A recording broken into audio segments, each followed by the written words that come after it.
ഒരുപാട് സന്തോഷവും അഭിമാനമുണ്ട്. നേപ്പാളി സ്വദേശിനിയായ 21 വയസ്സുള്ള പെൺകുട്ടിക്ക് ഇന്ന് ഇവിടെ ഹൃദയമാറ്റ ശസ്ത്രക്രിയ യാഥാർത്ഥ്യമാകാൻ പോവുകയാണ്. ഇത് ഒരുപാട് ഇതിൻ്റെ വഴിത്താരകൾ ഒരുപാട് ദുർഘടം പിടിച്ചതായിരുന്നു. കാരണം ഇവർ ഒരു അപൂർവ രോഗത്താൽ ദുരിതം അനുഭവിക്കുന്നൊരു പെൺകുട്ടിയാണ്. ഡാനൻസ് ഡിസീസ്, അതായത് കാർഡിയക് സാർക്കോയിഡോസിസ് എന്ന് പറഞ്ഞ കണ്ടീഷനാണ്. ഇവരുടെ അമ്മയും മൂത്ത സഹോദരി ഇതേ അസുഖം കാരണം മരണപ്പെടുകയുണ്ടായി. പിന്നെ ശേഷിക്കുന്ന ഒരു സഹോദരൻ മാത്രമേ ഉള്ളൂ. നേപ്പാളിലൊരു അനാഥാലയത്തിലാണ് ഒരു വളർന്നത്. ഞങ്ങളുടെ ആശുപത്രിയിൽ ഹൃദയമാറ്റിക ശസ്ത്രക്രിയ പ്രഖ്യാപിച്ച ശേഷം ആദ്യമായിട്ട് രജിസ്റ്റർ ചെയ്യുന്ന കേസാണിത്. ഇവർക്ക് വിദേശവനിത ആയതുകൊണ്ട് തന്നെ ഇവിടെ ഹൃദയമാറ്റിക ശസ്ത്രക്രിയക്ക് കുറച്ച് ബുദ്ധിമുട്ടുകളുണ്ടായിരുന്നു. കാരണം നിയമപരമായ കുറേ പ്രയോറിറ്റിയിൽ കുറച്ച് പ്രശ്നങ്ങളുണ്ടായിരുന്നു. കഴിഞ്ഞ ഈ ഡിസംബറിൽ ഇവർ ഹൈക്കോടതിയെ സമീപിച്ചിരുന്നു. ഹൈക്കോടതിയുടെ വളരെ ആശാവഹമായ വളരെ പ്രതീക്ഷ നൽകുന്ന ഒരു ഉത്തരവുണ്ടായിരുന്നു. കേസോട്ടേക്ക് ഉത്തരവ് നൽകിയിരുന്നു, ഒരു പ്രയോറിറ്റി കൊടുക്കണമെന്ന്. കാരണം ഇതുവരെ മൂത്ത സഹോദരി മരണപ്പെടുന്നത് 24-ാമത്തെ വയസ്സിലാണ് മരണപ്പെടുന്നത്. ഇതേ അസുഖം കാരണം ഒരു പാരമ്പര്യ രോഗമാണ്. അപ്പോൾ അത് ഒരു 2 പ്രാവശ്യം ഇതിനിടെ ഈ ആശുപത്രി അഡ്മിറ്റ് ചെയ്തിരുന്നു. കഴിഞ്ഞ ഡിസംബറിലാണ് ഈ ആശുപത്രിയിൽ ഈ വനിത ചികിത്സയ്ക്കായി എത്തുന്നത്. നേപ്പാളിൽ ചികിത്സ അപര്യാപ്തമായതുകൊണ്ട് ഈ കേരളത്തിലേക്ക് വരികയാണ് ഉണ്ടായത്. ധാരാളം സ്വകാര്യ ആശുപത്രിയിൽ ചികിത്സാ ചിലവ് താങ്ങാൻ കഴിയാത്ത സാഹചര്യത്തിലാണ് നമ്മുടെ ആശുപത്രി എത്തുന്നത്. നമ്മുടെ കാർഡിയോളജി വിഭാഗത്തിലാണ് അത് രജിസ്റ്റർ ചെയ്യപ്പെടുന്നത്. കാർഡിയോളജി വിഭാഗത്തിലാണ് പിന്നെ ഇത് ഹൃദയമാറ്റിക ശസ്ത്രക്രിയയാണ് ഇതിന് ഏറ്റവും ഫലപ്രദമായ പ്രതിവിധി എന്നുള്ള നിലയിൽ കാർഡിയോതൊറാസിക് സർജറിയിലേക്ക് റെഫർ ചെയ്യാണ് ഉണ്ടായത്. ടീം ഓഫ് ഡോക്ടേഴ്സ് ഉണ്ട്. ഡോക്ടർ ജോർജ് വാളൂരാൻ, പിന്നെ ജിയോ പോൾ, ഡോക്ടർ രാഹുൽ, അങ്ങനെയുള്ള ഡോക്ടർമാരുടെ ഒരു ക്രിയാത്മകമായ ഇടപെടലാണ് ഇതിനകത്ത് ഉണ്ടായിരിക്കുന്നത്. ഒരുപാട് ഇൻഫ്രാസ്ട്രക്ചർ റീബിൽഡിങ് ചെയ്ത് ഒരുപാട് നീക്കങ്ങൾ ഉണ്ടായിട്ടുണ്ട്. അതായത് ഒരു 1.5 കോടി രൂപയിലധികം ആയിട്ടുള്ള ഉപകരണങ്ങൾ സോൺഷിപ്പിലൂടെയും HDI ഫണ്ടിലൂടെയും സമാഹരിച്ചിട്ടുണ്ട്. അത്തരത്തിൽ നമ്മൾ സജ്ജമായിരുന്നു, ഡിപ്പാർട്ട്മെന്റ് സജ്ജമായിരുന്നു, ഹൃദയമാറ്റിക ശസ്ത്രക്രിയ സജ്ജമായിരുന്നു. പക്ഷേ ഈ നിയമ തടസ്സം മൂലം നീണ്ടുപോയതാണ്. 1 വർഷം ആവുന്നവരോട് രജിസ്റ്റർ ചെയ്തിട്ട് വളരെ അഭിമാനമുണ്ട്, സന്തോഷമുണ്ട്.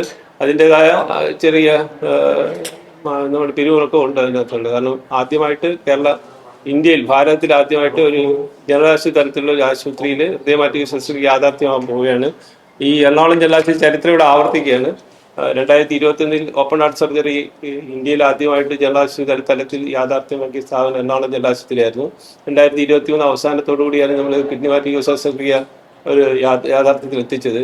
അത് പൂർണ്ണമായിട്ടും 8 ട്രാൻസ്പ്ലാന്റ് കഴിഞ്ഞ് ഫലപ്രദമായിട്ട് മുന്നോട്ട് പോകുന്നു. ഒരു കോംപ്ലിക്കേഷൻ ഇല്ലാതെ 100% സക്സസ് റേറ്റോടുകൂടിയാണ് വൃക്കമാറ്റിക ശസ്ത്രക്രിയ നമ്മൾ യാഥാർത്ഥ്യമാക്കിയത്. അപ്പോൾ അതിന് തുടർച്ചയായിട്ടാണ് വൃക്കമാറ്റിക ശസ്ത്രക്രിയയുടെ സമയത്ത് ബഹുമാനപ്പെട്ട ആരോഗ്യ വകുപ്പ് മന്ത്രി എറണാകുളം ജില്ല സന്ദർശിച്ചിരുന്നു.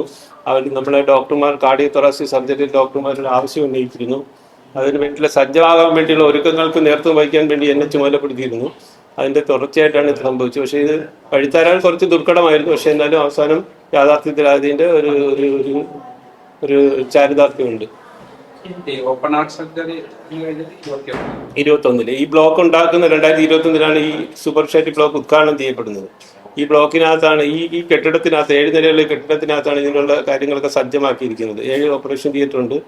കാർഡിയോതൊറാസിക് സർജറി 20ഓളം സർജറി എല്ലാ മാസവും നടക്കുന്നുണ്ട്. പിന്നെ ഈ 2 കാത്തലാബുള്ള കേരളത്തിലെ പ്രധാനപ്പെട്ട ആശുപത്രികളൊന്നാണ് എറണാകുളം ജില്ലാ ആശുപത്രി. ട്രിവാൻഡ്രം മെഡിക്കൽ കോളേജ് കഴിഞ്ഞാൽ 2 കാത്തലാബുള്ള ഒരേ സ്ഥാപനം എറണാകുളം ജില്ലാ ആശുപത്രിയാണ്.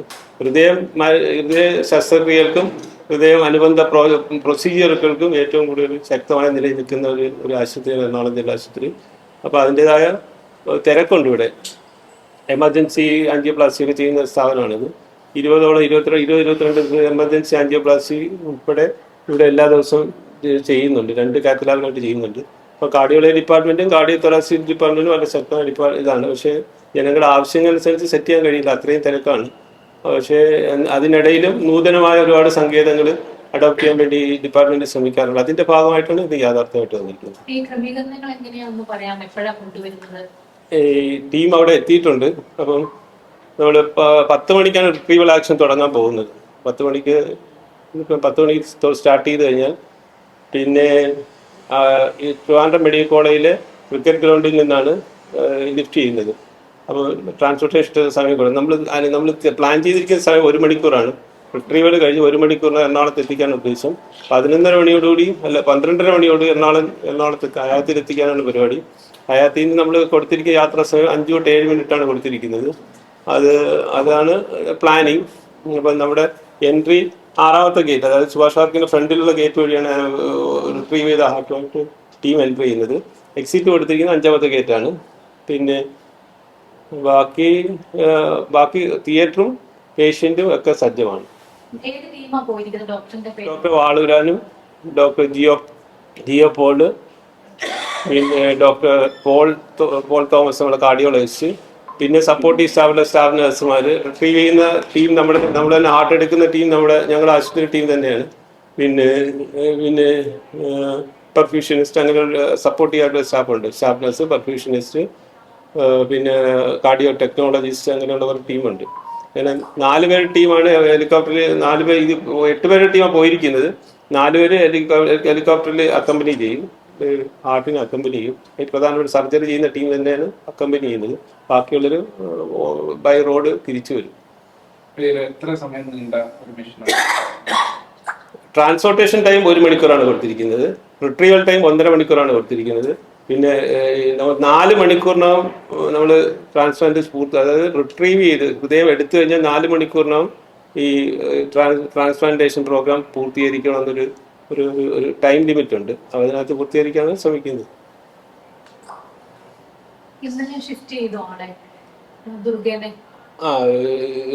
റെസിപ്പിയന്റ് ആയിട്ടുള്ള യുവതിയെ ഇന്നലെ തൊട്ട് അവർ ആശുപത്രിയിലുണ്ട്. അവർക്ക് വേണ്ടിയുള്ള ക്രോസ് മാച്ചിങ് പോലുള്ള കാര്യങ്ങളൊക്കെ ചെയ്തു. അതൊക്കെ സാറ്റിസ്ഫാക്ടറി ആണ്. പിന്നെ അവർക്ക് വേണ്ടിയുള്ള പ്രീ ഓപ്പറേറ്റീവ് ആയിട്ടുള്ള മെഡിക്കേഷൻ ഒക്കെ സ്റ്റാർട്ട് ചെയ്തു. അവർ വെയിറ്റിംഗ് ആണ്. അവിടെ നിന്ന് റിട്രീവൽ ടീം അവിടെ നിന്ന് സ്റ്റാർട്ട് ചെയ്യുമ്പോൾ അവർ തിയേറ്ററിലേക്ക് മാറ്റും. ബാക്കി എല്ലാ ഒരുക്കങ്ങളും ബാക്കി ക്രമീകരണങ്ങളും എല്ലാം പരിപൂർണ സജ്ജമാണ്. സംതൃപ്തനുമാണ് ഞാൻ. ഞങ്ങളുടെ പ്രധാനപ്പെട്ട CTVS cardio thoraco vascular surgeon, CTVS surgeon ആയിട്ടുള്ള ഡോക്ടർ ജോർജ് വാളൂരാൻ. പിന്നെ ജിയോ പോളാണ് cardiac anaesthetist. Doctor Roshna cardiac anaesthetist ആണ്. ഡോക്ടർ രാഹുൽ കാർഡിയോ തൊറാസിക് സർജനാണ്. പിന്നെ doctor Paul Thomas cardiologist. Doctor Vijo George cardiologist. Vijo George ഇവിടെ സ്ഥലത്ത് തന്നെയുണ്ട്, എറണാകുളത്ത് തന്നെയുണ്ട്. ഇവിടെ ഹെഡ് ഓഫ് ദി ഡിപ്പാർട്ട്മെന്റ് ആണ്. പക്ഷെ അദ്ദേഹം പോയി ടീമിനെ അക്കമ്പനി ചെയ്യുന്നില്ല. പക്ഷെ ട്രാൻസ്പ്ലാന്റേഷൻ അയാളുടെ റോൾ എടുക്കുന്നുണ്ട്. കാരണം ഇതിന്റെ എക്കോ ഇമേജിംഗ് ഒക്കെ ചെയ്യുന്നത് കാർഡിയോളജിസ്റ്റ് ആണ്.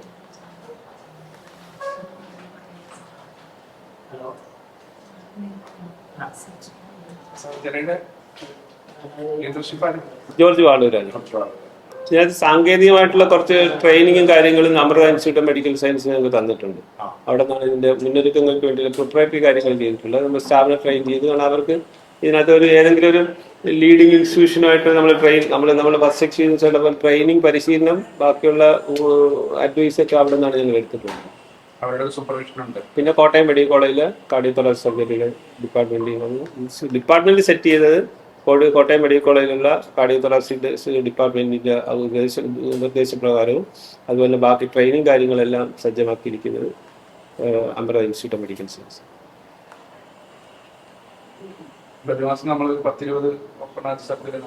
ഓപ്പൺ സർജറിയുടെ ഉള്ളത്, ഓപ്പൺ ഹാർട്ട് സർജറി നടപ്പിലാക്കുന്നതിൽ ജനങ്ങളുടെ ഇടയിലുള്ള സാമ്പത്തിക ഒരു പരാധീനതയാണ്.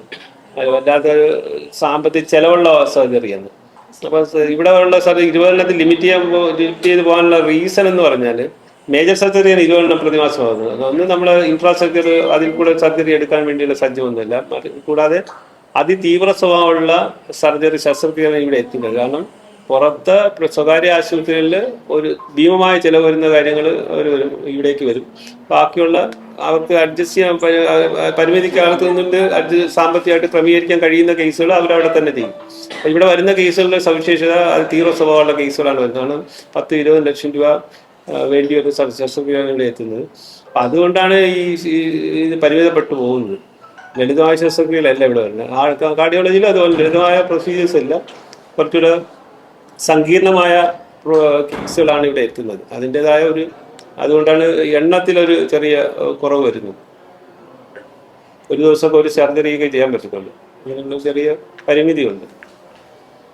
ടീം പക്ഷേ ഭയങ്കര, കാരണം ഡോക്ടർ ജോർജ് വാളൂർ വിദേശത്ത് ഇതേ കാര്യം ചെയ്തിട്ടുള്ള, ന്യൂസിലൻഡിൽ വർക്ക് ചെയ്തിട്ടുള്ള ഡോക്ടറാണ്. ഡോക്ടർ ഈ കാര്യത്തിൽ അവിടെ ഈ പ്രാഗൽഭ്യം തെളിയിച്ച ഡോക്ടറാണ്. ടീമൊക്കെ സ്ട്രോങ് ആണ്, അപ്പോൾ അതിനകത്ത് കൺഫ്യൂഷൻ ഒന്നുമില്ല.